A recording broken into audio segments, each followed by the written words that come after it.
In this video, we're going to be looking at resistor capacitor circuits, capacitors in part of the circuit and resistors.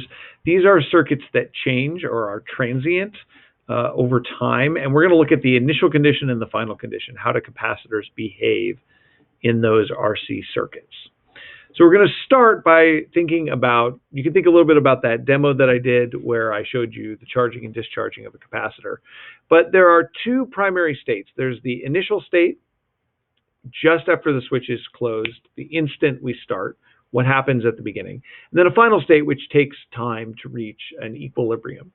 Generally, this corresponds to an uncharged and a charged capacitor for, they can flip depending on what you start with, and that's kind of what we're going to look for. But there is an equilibrium state and an initial state. Sometimes that equilibrium is also called the steady state. So if you think about a circuit like this, we've got a capacitor and a round bulb in series with each other, and then a long bulb in parallel with that. And then in parallel with each of those branches is a 3-volt battery and a switch. So immediately when you flip the switch, right, what is going to happen? Well, we could color code this circuit. There would be blue on the bottom, red on the top. Some things we know about a capacitor is that when you first start, it has 0 voltage across it. It's not charged up yet.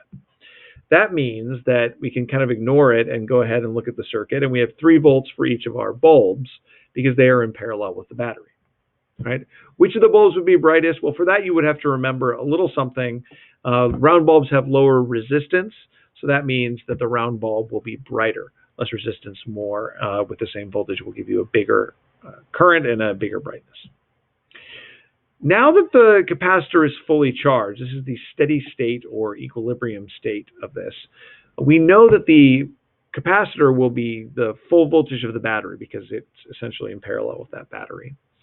When the capacitor is fully charged, no current can flow, so the round bulb is not going to have any current flowing through it, so we'll also have no voltage. And the long bulb will still have 3 volts because it's still in parallel with the battery. So which bulb is brightest at this point? Well, that's the long bulb because the round bulb is completely off. There's no current flowing through it.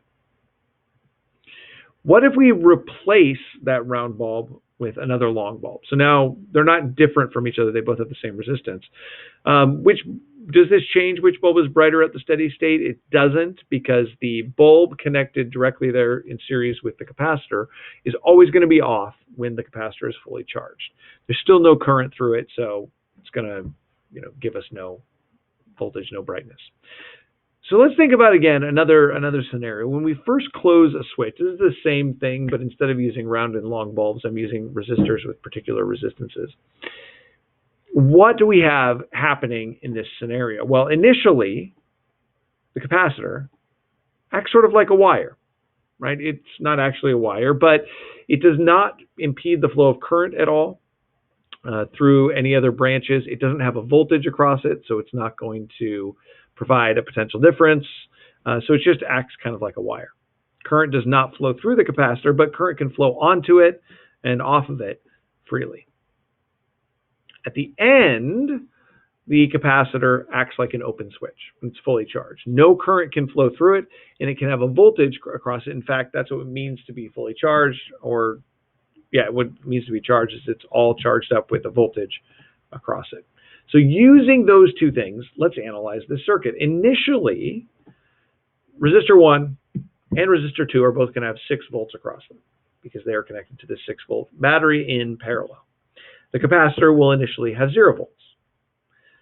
Then, because we know the voltage across each resistor, we can use Ohm's law and calculate the current, 1/2 amp and 1/4 amp, respectively.